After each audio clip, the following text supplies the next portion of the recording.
Welcome to Love's Tender Flame, Tales of Romance. I'm Mardell, reading Come Out of the Kitchen by Alice Duer Miller. Chapter 6. On the stroke of 7 o'clock the next morning, Burton came downstairs with that exactness which even the most careless man can display in regard to his favorite sport. The rigors of the cub hunting season being over, the meet did not take place until 8. Cora was not yet ready for breakfast, and Crane went to fill his cigarette case before starting. The drawing room was still dark and in disorder. Crane lit a match to find his way to the table where the tobacco was kept. It was the same table on which had lain the miniature of the lady in the mauve ball dress. And as he held up his lighted match, his eyes sought once more that enchanting pearl circle. The flame died down and burned his fingers before his eyes had encountered what they were looking for. He lit a second match, and then a candle, before he could assure himself that the miniature was really gone. He sprang into the hall and called, "Smithfield!" with a violence that had little respect for late sleepers. Smithfield came hurrying out of the dining room. "Where's the miniature that used to be on this table?" What is it, sir?" "The miniature, a picture in a pearl frame." Smithfield looked thoughtful. "And what was it a picture of, sir?" "Of a lady." "In a black lace cap, and she with white hair, sir?" "No," said Crane. "She was young and lovely in a ball dress and a wreath. You must remember it. It was here yesterday." Smithfield shook his head blankly. "No, sir," he said. "I can't rightly say that I remember it, but I'll inquire for it." Crane swore with an uncontrollable irritation. Irritation at Smithfield for being so stupid. Irritation that he himself had been so careless as to leave the picture about among a houseful of unknown servants. He was not distracted, even by the sight of Cora coming downstairs, looking very workmanlike in her habit, with her hat well down over her brows, and her boots, over which Brindlebury had evidently expended himself, showing off her slender feet. They breakfasted alone, but Burton's mind ran on the loss of the miniature, and he did not really recover his temper until he had mounted Cora, found all the straps of her skirt, adjusted her stirrup, loosened the curb for her, and finally swung himself up on his own hunter, a big, ugly chestnut. The meet was nearby, and they were going to jog quietly over to it. They took a short cut across the lawn, and at the sight of the turf, at the smell of the fresh, clear morning, the horses began to dance as spontaneously as children will at the sound of a street organ. Crane and Cora glanced at each other and laughed at this exhibition of high spirits on the part of their darlings. No horseman is proof against the pleasure of seeing one of his treasured animals well shown by its rider, and the Irish mare had never looked as well as she now did under Cora's skillful management. He told her so, praising her hands, her appearance, her understanding of the horse's mind, and she very fittingly replied with flattery of the mare and of Crane's own remarkable powers of selection. They were getting on so well that Burton found himself saying earnestly, "You really must stay on as long as I do, Cora. Don't let your mother take you away as she wants to." The girl's surprise actually checked the mare in her stride. "My mother is thinking of going away?" she cried.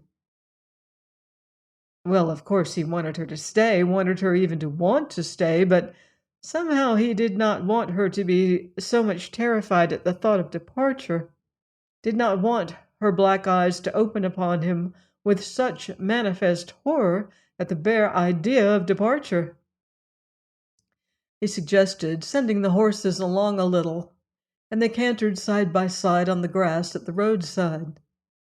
Crane kept casting the glances of a lover, not at Cora, but at the black mare as she arched her neck to a light touch on the curb, so that the sunlight ran in iridescent colors along her crest. Presently they saw two horsemen ahead of them, one of them in that weather-stained pink that to hunting eyes makes the most beautiful piece of color imaginable against the autumn fields. "That's Elliot, the master," cried Crane. "The hounds must be just ahead. He's a nice old fellow. Let's join him. I can't make out who the other one is. No one who was out the last time we hunted." The canter had given Cora a color. She looked straight before her for a moment, and then she said, "I think I recognize that other man." "Who is it?" "Someone I should like you to know, Bert. His name is Lefferts." The lane was now too narrow for four to ride abreast. Crane drew Elliot to his side. He wanted to ask him about the Croslet Billingtons, for since the disappearance of the miniature, he had made up his mind to investigate the references of his staff. But, strange to say, Elliot had never heard of the Billingtons, of their collection of tapestry, or their villa at Capri. He wished to talk of the Revelleys.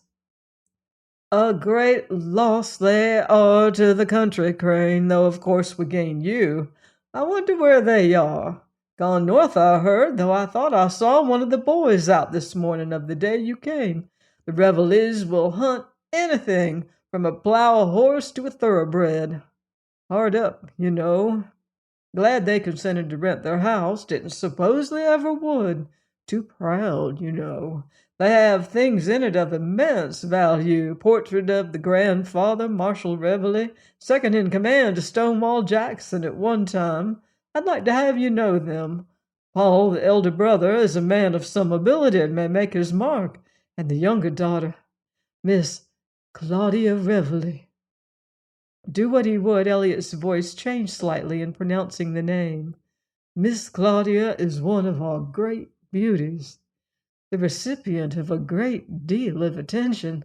Why, sir, last summer when Daniel W. Williams, the governor-elect of this state, saw Miss Claudia—" But the story, in which, to be candid, Crane did not take a great deal of interest, was interrupted by Cora, who pushed her mare forward in order to attract Crane's attention and to introduce him to her companion.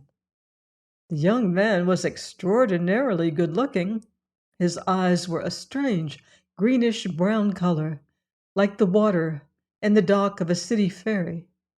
His skin was ivory in hue and smooth as a woman's, but his hands and a certain decisiveness of gesture were virile in the extreme. "We ought to have a good run," said Crane, in order to say something. "If any run can be good," answered the young man. "You don't like hunting?" "I hate anything to do with horses," answered Lefferts plaintively. "You must admit they are particularly unintelligent animals. If they weren't, of course, they wouldn't let us bully them and ride them about when they could do anything they wanted with us. No, I only do it because she," he nodded toward Miss Falconer, "makes me." Cora, looking very handsome, laughed. "He's a poet," she said. "Is that why he has to hunt?" asked Crane, and he wondered if poetry had anything to do with the excellence of the young man's coat and boots. "Yes, poets have to be athletic nowadays. It's the fashion, and a very good one, too. There are other forms of athletics I don't hate nearly as much," Lefferts went on to Crane. "Swimming, for instance, and sailing. And even walking isn't so bad. It doesn't need so much preparation and getting up early in the morning, all that sort of thing." "Fortunately, I know what's best for him," said Cora. "She makes me think she does," said the poet, still plaintively. Crane wanted to ask Cora where and how she had acquired this rather agreeable responsibility, but he had no opportunity before they were off.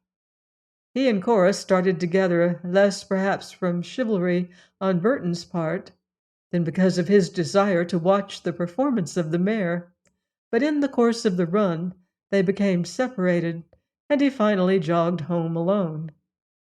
He dismounted in the stable yard and stood watching one of the grooms loosening the saddle girths, while he and the head man discussed the excellent conduct of his own horses, as compared with the really pitiable showing of other people's, and debated whether the wretched deterioration in a certain Canadian bay horse ridden that day by the master of hounds was owing to naturally poor conformation on the part of the horse, or deplorable lack of judgment on the part of the rider.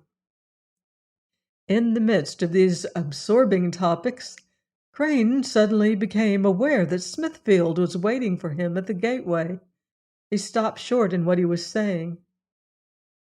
"You wanted to speak to me, Smithfield?" "When you finished, sir." Crane had finished, he said, and turned in the direction of the house, with the butler at his side. "There's been a terrible disturbance at the house, sir, since you went out this morning." "Oh, my powers!" cried Burton. "What has been happening now?" Smithfield was stepping along, throwing out his feet and resting on the ball of his foot with the walk that Mrs. Falconer had so much admired. "Well, sir," he said, "the trouble has been between Mr. Tucker and Brindlebury." Crane groaned. "I don't defend the boy, sir. I fear he forgot his place." "Look here, Smithfield," said Crane, "candidly now, what is the matter with all of you? You know you really are a very queer lot." Thus appealed to, Smithfield considered. "Well, sir," he said, "I think the trouble, as much as any one thing is the trouble, is that we're young, and servants oughtn't to be young. They should be strong, healthy, hard-working, but not young, for youth means impulses, hopes of improvement, love of enjoyment, all qualities servants must not have." The man spoke entirely without bitterness, and Crane, turning to him, said suddenly, "Smithfield, what do you think about class distinctions?" For the first time Smithfield smiled. "I think, sir," he said, "that if they were done away with, I should lose my job." "Well, by heaven, if I were you then," cried Crane, with unusual feeling, "I'd get a job that wasn't dependent on a lie. For if I believe anything, it is that all these dissimilarities between rich and poor, and men and women, and black and white, are pretty trivial as compared with their similarities. It's my opinion we are all very much alike, Smithfield." And Crane, as he spoke, was astonished at the passion for democracy that stirred within him. "That, sir," replied Smithfield, "if you forgive my saying it, is the attitude toward democracy of someone who has always been at the top. There must be distinctions, mustn't there, sir? And you would probably say that the ideal distinction was along the line of merit, that every one should have the place in the world that he deserves. But, dear me, sir, that would be very cruel. So many of us would then be face to face with our own inferiority. Now, as things are, I can think that it's only outside conditions that are keeping me down, and that I should make as good or even better a master, I begging your pardon, than you, sir. But under a true democracy, if I were still in an inferior position, I should have to admit I belong there, which I don't admit at all now. Not at all." "But how about my not admitting that I'm a master?" said Crane. "In one sense, perhaps, you are not, sir," answered Smithfield.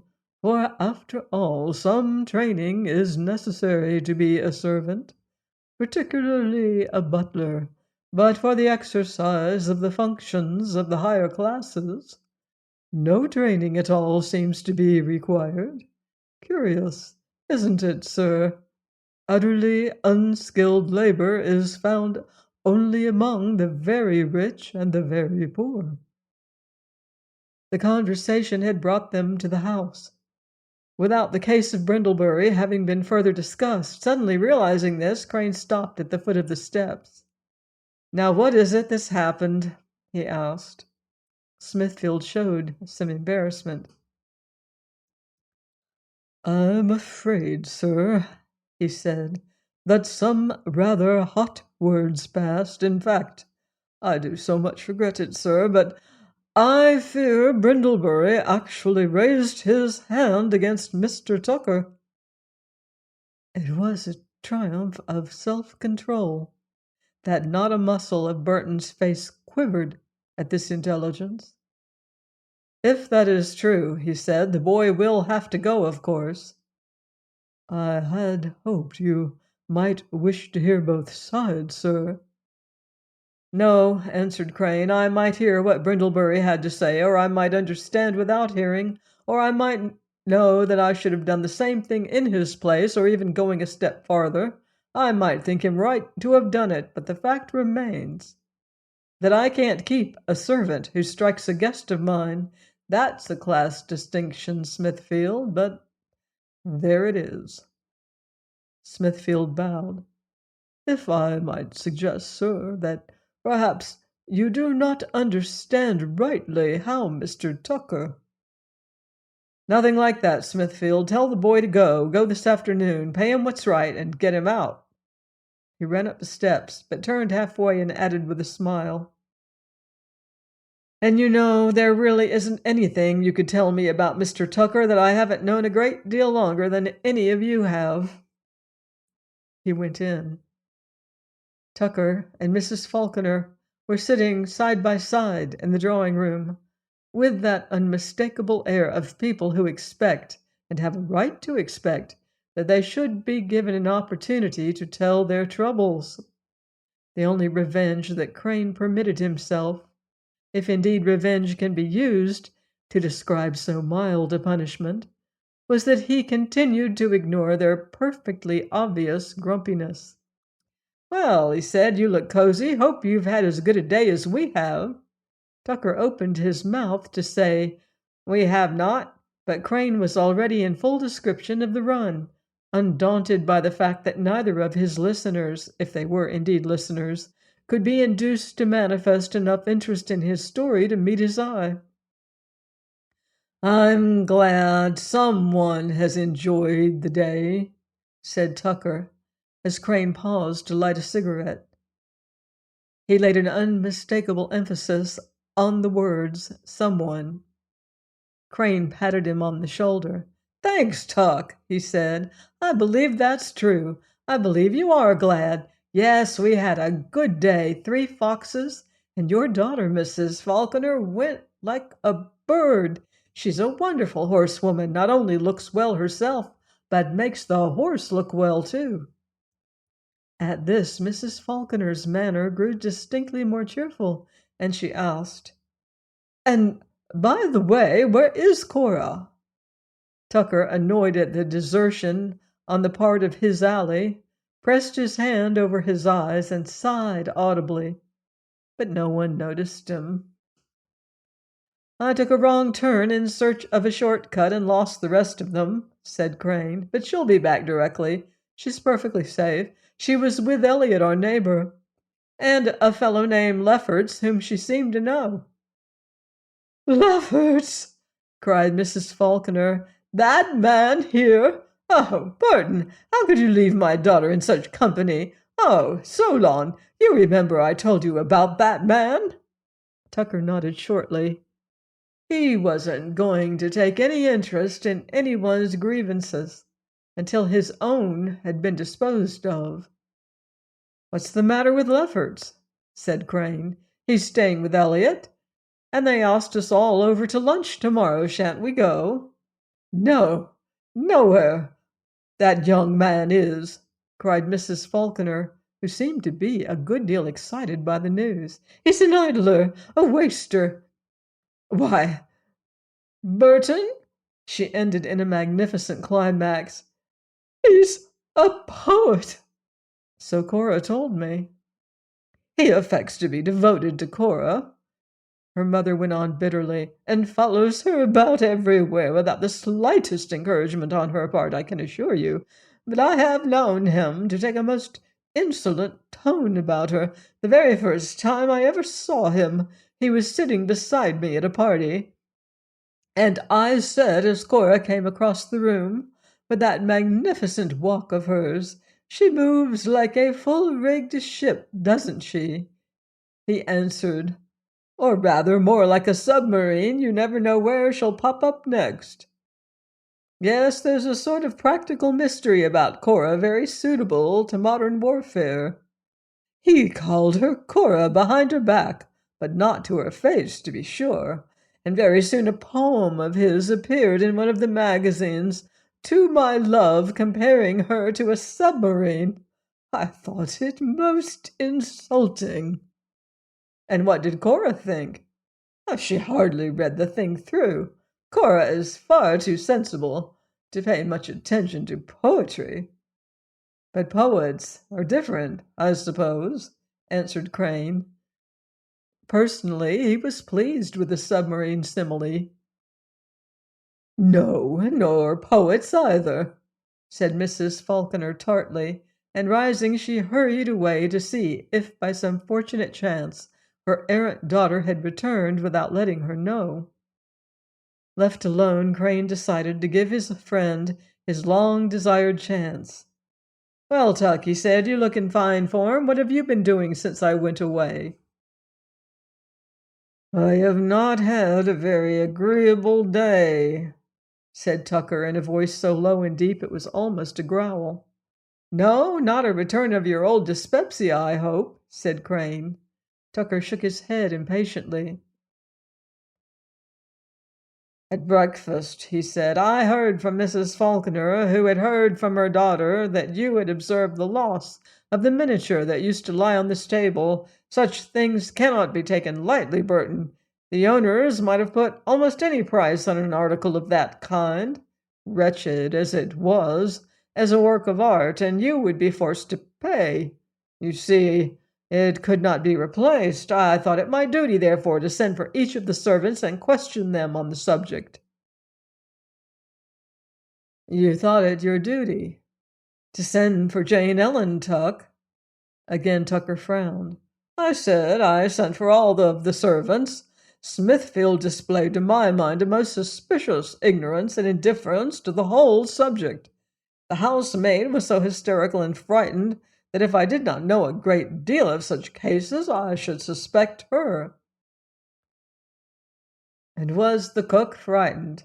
said Crane with the flicker of a smile. "No," Tucker explained. "She did not appear to be frightened, but then I may tell you that I do not suspect the cook of complicity in the theft." "The deuce you don't," said Crane. He found himself suddenly annoyed without reason. That Tucker should have been interviewing and questioning his servants during his absence, stirring up trouble, he said to himself, and perhaps hurting the feelings of a perfectly good cook. Suppose she had decided to leave as a result of these activities of Solon's? He found that he had not been listening to the account his friend was giving of the conversation until he heard him say, "It seems Jane Ellen had never been in this room before. She was very much interested in everything. I saw her looking at that splendid portrait of General Reveley, and she asked, in fact, she made me give her quite a little account of his life." "A little lecture on the Civil War, eh?" said Crane. His tone was not wholly friendly, and Tucker did not find it so. He colored. "Really, Burton," he said coldly, "in case of crime or of theft, a man's lawyer is usually supposed to know what is best to do." "Possibly, but I see no point in having dragged the cook into it." "I see even less point in treating her on a different plane from any of the other servants." "It almost seems, Tuck, as if you enjoyed your constant interviews with her. And that is just, I regret to say, Burton, what I was thinking about you. It seems to me, said Crane, that this discussion is not leading anywhere and might as well end. One moment, exclaimed the other, my story is not finished. When it came to be the turn of that boy Brindlebury, in whom I may as well tell you I have no confidence whatever, his manner was so insolent, his refusal to answer my questions so suspicious. Well, to make a long story short, your boot boy Burton attempted to knock me down, and I had, of course, to put him out of the room. The situation is perfectly simple. I must ask you either to dismiss him or to order the motor to take me to the train. There was a short pause, during which Crane very deliberately lit a cigarette. Then he said in a level tone, "The boy is already dismissed. He is out of the house at this moment, probably. As to the other alternative, the ordering the motor, I will of course do that too, if you insist." But Tucker did not insist. "On the contrary," he said, "you have done all I could desire, more indeed, for you have evidently decided against the boy before you even heard my side of the case." "One cannot always decide these cases with regard for eternal justice," said Crane. Before Tucker could inquire just what was meant by this rather disagreeable pronouncement, Smithfield appeared in the doorway to say that Jane Ellen would be glad if she might speak to Mr. Crane for a moment. This was what Crane had dreaded. She was going to leave. His anger against Tucker flared up again, but he said, with apparent calmness, that Jane Ellen might come in. Tucker should see for himself the effect of his meddling. Tucker suggested in a sort of half-hearted way that he would go away, but his host told him shortly to remain. Jane Ellen entered.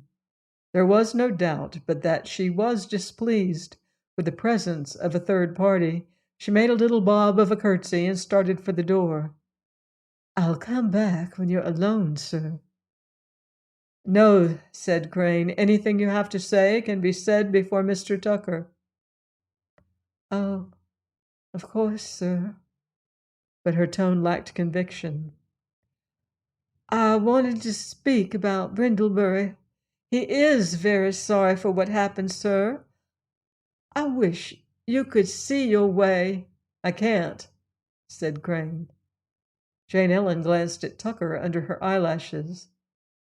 "I know, sir," she went on, "that there could be no excuse for the way he has acted, but if any excuse was possible, it did seem—" She hesitated.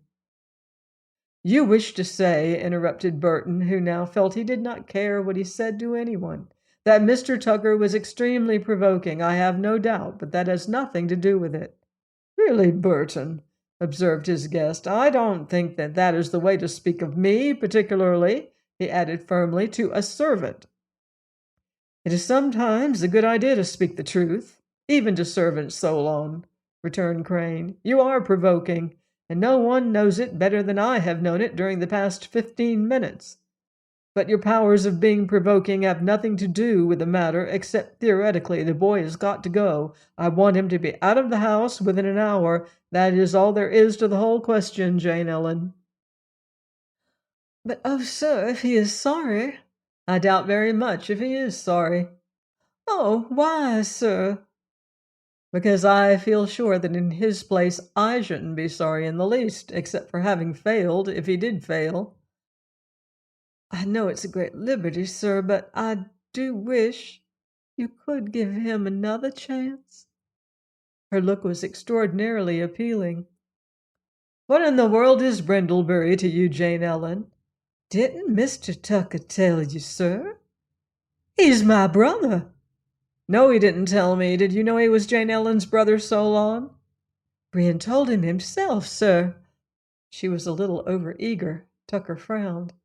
"Yes, I believe the boy did say something to that effect. I own I was not much interested in the fact, and I can't say I think it has any bearing on the present situation." Crane was silent for an instant. Then he said, "No, it hasn't. He's got to go." And then he added quite clearly and looking at his cook very directly, "But I am sorry, Jane Ellen, not to be able to do anything that you ask me to do." She looked back at him for an instant, with a sort of imperishable sweetness, and then went sadly out of the room. Between Crane and his legal adviser, no further words were exchanged. Crane went and took out one of the motors and rushed at a high rate of speed over the country, frightening one or two sedate black mules, the only other travelers on the roads, and soothing his own irritation by the rapidity of the motion. More and more he regretted not having been able to grant the favor Jane Ellen had so engagingly asked. More and more he felt inclined to believe that in Brindlebury's place he would have done the same thing. More and more did he feel disposed to fasten upon Tucker all the disagreeableness of the situation. Please join me next time for another romantic chapter of Come Out of the Kitchen by Alice Duer Miller, here on Love's Tender Flame. Until then, love deeply and live beautifully.